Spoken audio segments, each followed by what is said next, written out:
welcome everybody to Apex Sunday, the F1 podcast where two petrolheads talk about the race, talk about qualifying and news. Thank you for joining us, and please don't forget to like, share, and subscribe. Thanks, John. So we're at a classic track, Monza in Italy. Before we start talking about qualifying, or rather qualifying for the qualifying and then the other qualifying for the race. Last time we spoke, we thought that the sprint race would be great on this circuit. This is an old school circuit, lots of power and straights, not too many chicanes other than the first one and then the Lesmos, which are fast. The first one's slow, the other chicanes are pretty quick.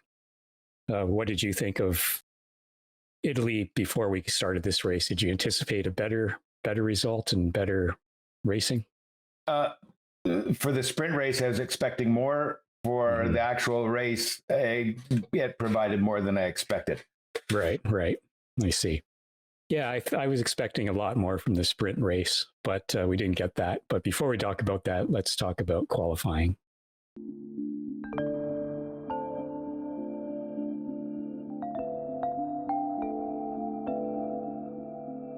The first thing I'd say is I love the way the cars looked in these low wing configuration. They looked substantially different. I was quite surprised by that. So hopefully next season when we have lower wings and so forth, we see some nice looking cars. But I guess the biggest thing in qualifying is, have you ever seen such a backlog, so many cars off to the side of the circuit while others are trying to go fast? I've never seen it that much. On any track like this where the draft is all important, they're all going to go out and they're all going to hope to get a tow. And I think that's the reason why we saw a packed track.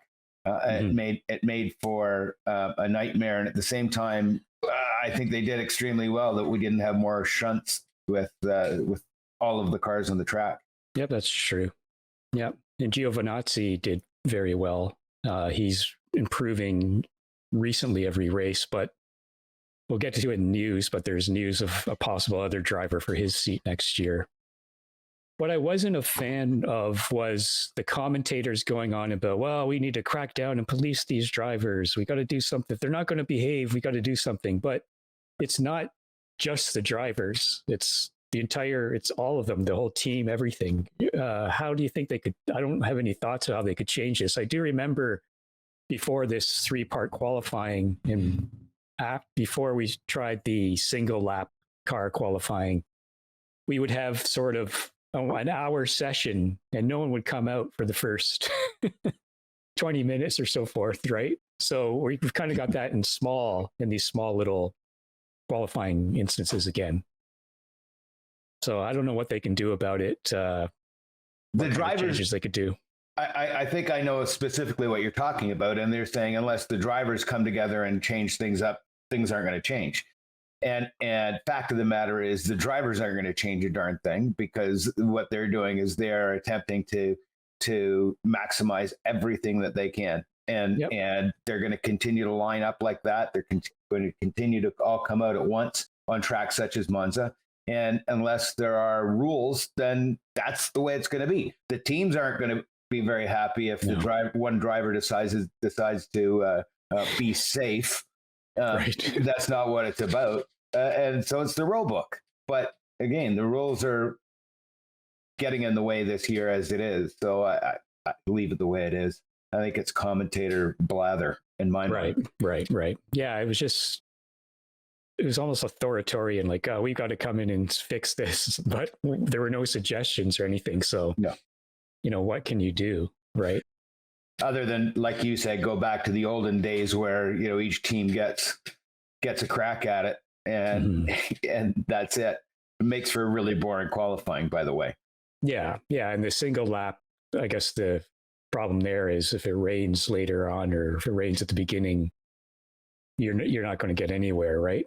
I love the current qualifying system. I think it works brilliantly. Yeah, it's not bad. And we see these this kind of backlog occasionally, but it's not all the time. This is another issue I have. He does not have pole officially. Right. So, and then for the sprint race, he didn't have pole because he was penalized. Mm-hmm. So I was asked, like, why didn't you discuss the sprint race qualifying in the half-season review? And my answer is, it's an experiment at this time. There was only one sprint race in the first half of the season. We still have to see how these things work out. But I'm not a fan of Valtteri not getting an official pole position whatsoever this weekend. It makes no sense to me. It's happened in the past, and it's just a quirk of the books. He was the fastest man, and yes, he should be on record as having pole. But hey, that's just the way it is. Hey, it's who really cares about the long-term records of poles and that sort of thing. He's never going to get anywhere near the top guys. No, that's true. He doesn't have enough career left to do that. Even if he was to, oust Max and end up with the number one Red Bull seat or the number one seat in the fastest car, he's still not going to be able to pull it off. But right, he did a beautiful job. He drove brilliantly. Yeah. So we had Mercedes, the two Red Bulls, the two McLarens in the top 10. And then we had Gasly and Antonio Giovinazzi getting the top 10 spot. So that led to the sprint race. Or is it the sprint qualifying? What do you call the damn thing?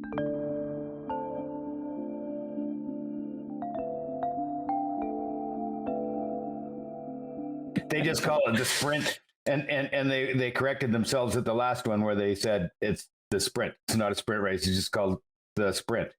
Right. And I loved the first one. The first one, I thought, oh my God, just to adopt this right now. Mm-hmm. Not so great at this one, was it? No, this was there's a terrible start for Lewis. That was of note, which made him fifth for the race. Alonso had a nice pass on Stroll. Other than that, it was extremely boring. Well, thankfully it was short. Yeah, but that's the thing. Like lower fuel, full open wings. I guess there's just no room for actual racing. Very much. Well, there is, and it shows where the guys are going to go off the edge. I mean, that's where Russell shines and where Lando shine, and those young drivers that have the low hanging manly bits that are willing to go places where they shouldn't go and take the chances. And right, and quite frankly, there isn't that opportunity at Monza, and as we saw, the Mercedes, like we discussed, is it track related with these cars? Absolutely. Look at how the Mercedes pulled it off on this track. They were dominant. Yeah. So for the sprint, Valtteri won it, but he had a penalty. So he gets some points, but that's it.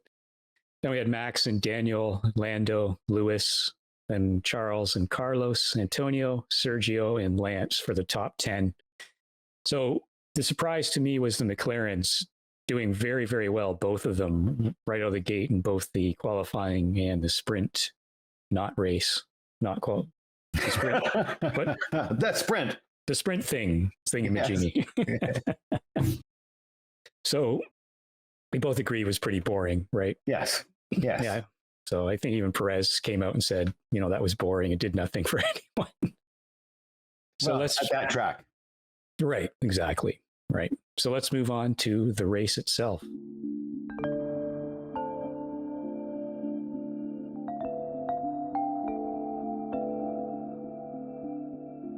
What a race.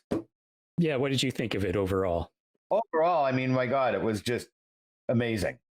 We started off with a bizarre start. Mm-hmm. I didn't expect it to start that way. And I mean, what happened to Lewis? Well, he started fifth, right? Right. So that's going to be some difficulty from the get-go, especially again, as we saw through the sprint, that it's not exactly super easy to pass on this course. So we saw some passes at the beginning, and I guess the thing that stood out to me was the I guess they call it turn 3. The first chicane is 1 and 2, although I consider it the first turn for chicane, but whatever. But we saw Lewis try to pass Max on the outside. Max did what he's supposed to and didn't let him. And Lewis complained a little bit, and they moved on. And we had a fair number of laps before the pit stops. And I guess we can mention that Gasly started from the pit lane. Yuki didn't start at all.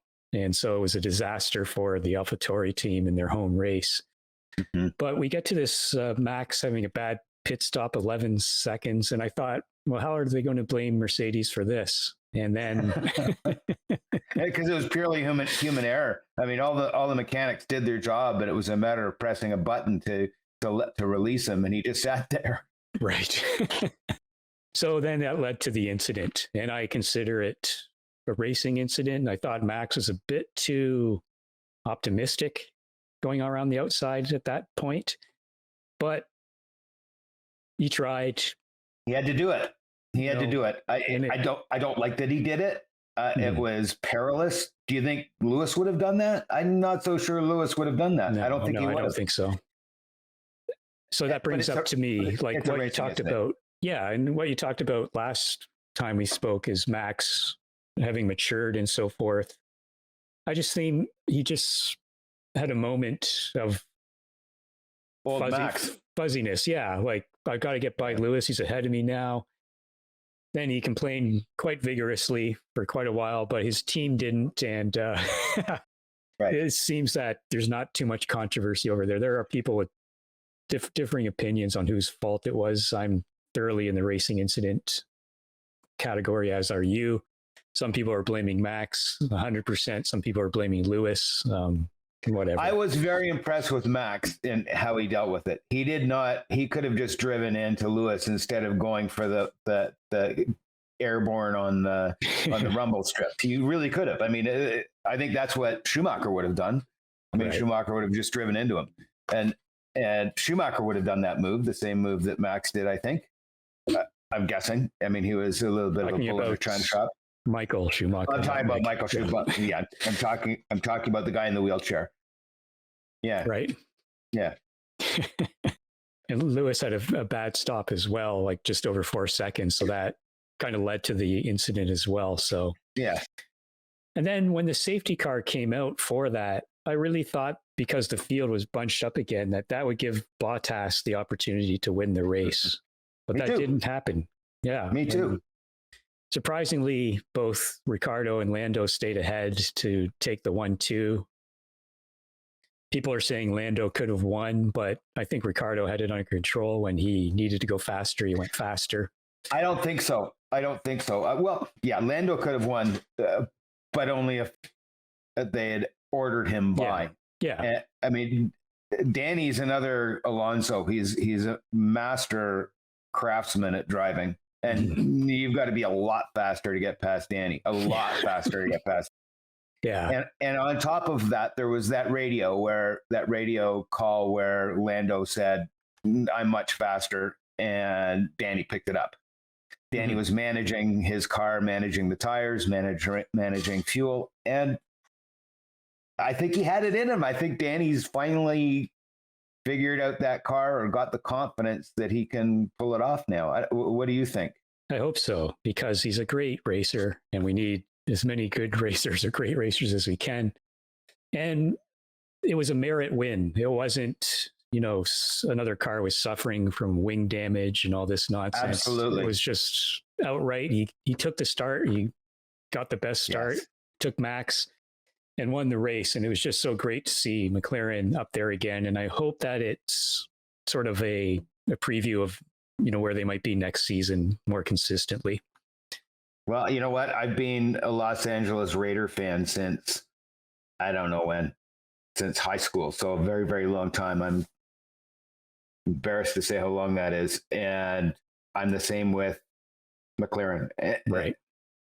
Ever since I was a little boy, I've been a McLaren fan. And, if you think about what Bruce did, dying at 32 years old, and what they'd accomplished in CanAm, Formula One, IndyCar, hill climbs, Formula 2. Oh my God. Phenomenal. And he died at 32 years old. He pulled that off. So, yeah. Did you see his Can-Am cars race? Yes, I did. Yeah. Oh my God. That still to this day is my favorite series of all time. When those cars came around on the first lap, lap in anger, you seriously felt it in your chest. That there was so much in the way of pure cubic inch. It was crazy. And what did Can-Am stand for? Canadian American Series. So. Right. Yeah. Right. And it's gone now, right? Unfortunately, Porsche destroyed it. Oh yeah, how'd they do that? They flooded it, kind of thing. They took what was it?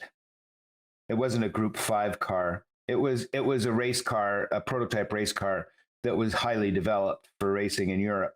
And they took it and they dumped in a twin turbo engine that had almost double the horsepower of everybody else. Right. And it was unheard of at the time, entirely unheard of at the time. They could dial it up to 1,300 horsepower, and they broke every lap record in Formula One tracks, everything. They were faster than everybody before that car. So that car comes along, and oh my good Lord, it was just crazy. Mark Donohue and Jackie Oliver, I believe, were the drivers. No, Mark Donohue and Jackie Oliver, I think, were the two drivers in that car. Phenomenal. So what do you think of the penalty given to Max? Three grid penalty for next race. Ridiculous. Yeah. Ridiculous. Just ridiculous. No. Just like the penalty on... I understand their reasoning, but I still think it's just a racing incident, and they could just tell them, like, guys, that's likely what's going to happen, so watch yourself. And, the incident when Silverstone, Lewis got a 10 spot grid penalty, and he didn't deserve that for that either. So, but Perez got a penalty, so he was running in third, dropped back to fifth at the end because he didn't give that spot back. And Red Bull continued to astound me. Like, it was obvious he needed to do that, but we're not too sure about that. Right. And Horner and Perez actually argued their point afterwards that was just so ridiculous. It made no sense at all. It's like, how long has this been going on that if you have an unfair advantage, you let the person by immediately? Yeah. Exactly. I was faster. No, that doesn't cut it. Yeah, you went right across you cut the chicane, so you got to give it back. It's not rocket science. Yeah. Immediately. Yeah. All right, so let's move on to driver of the race. And I don't think it's going to be too much of a surprise. For me, the driver of the race is the winner of the race, Daniel Ricciardo. What about you? Absolutely. Yeah. And to see the joy in his face at the end and the old smiley Danny back, it just, yeah. He did it. He did it. He earned that. I don't think there's anybody else that comes close. Lando did a phenomenal job as well. Well, that's what you want to see. When one driver does well, you want the other one to do pretty much close to as well or come in right after them, right? That's the optimum of any team. So absolutely. Yeah. And rating the race. How would you rate this race? The result gets a 10, but overall, I'm giving it a 6. It was kind of lukewarm for the most part, I thought. Kind of like the sprint, a little bit of action here and there, but not too much. What about you? I'm giving it an 8. It kept me awake. Right. I didn't fall asleep. It wasn't boring. There was always something there, and there were some great performances. Right.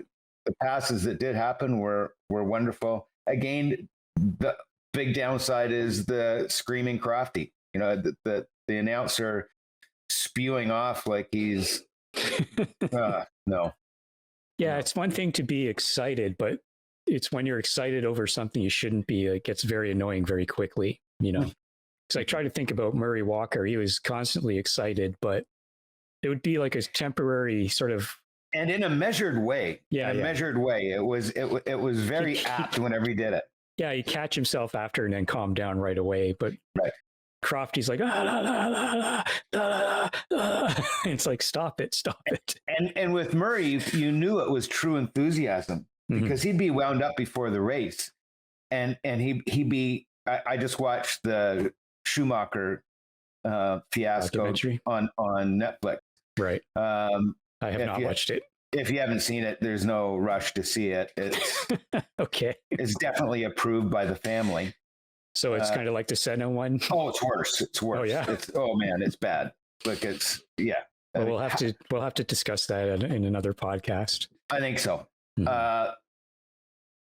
But in that, they had one of the starts with Schumacher at the front, and he's just so excited before the race even starts. And he says, and here's the start of Spa, the Belgian Grand Prix. And the lights haven't gone out yet. And it's go. And I just love that, man. We need another Murray, but yeah. It's hard to replace him, isn't it? You can't. You just need another personality, not the same one. You can't imitate him or anything like that, but it has to be someone that's good. And yeah, in MotoGP, there was Nick Harris. He was Murray Walker-like, and he's gone now too. And commentary is okay, but it's not what it used to be. That's for sure.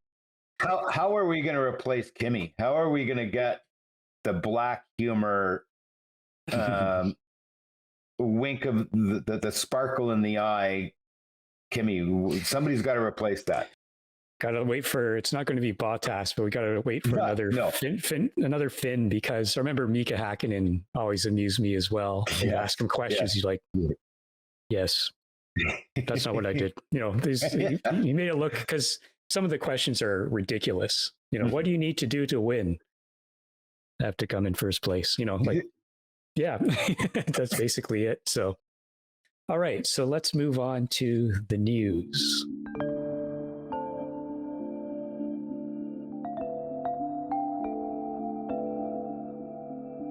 And for the news, I don't have too much this week, John. Zhu from F2 is being talked about in the Alfa Romeo seat. I have not watched him at all. I know he's a race winner in F2. Yeah. And I know that Liberty probably wants a Chinese driver in Formula One for marketing reasons as well. And that's a big country with a lot of money at the moment, despite the way they military operate in the world. Yeah. So, and then we have McLaren's Jonathan Neal, the chief operating officer, not the chief operating officer. I hope. He's leaving after 2 decades. He's leaving McLaren. Whoa. Don't know too much about him, but whenever you get a guy who's an executive for 2 decades, not always easy to replace. That's large. Mm-hmm.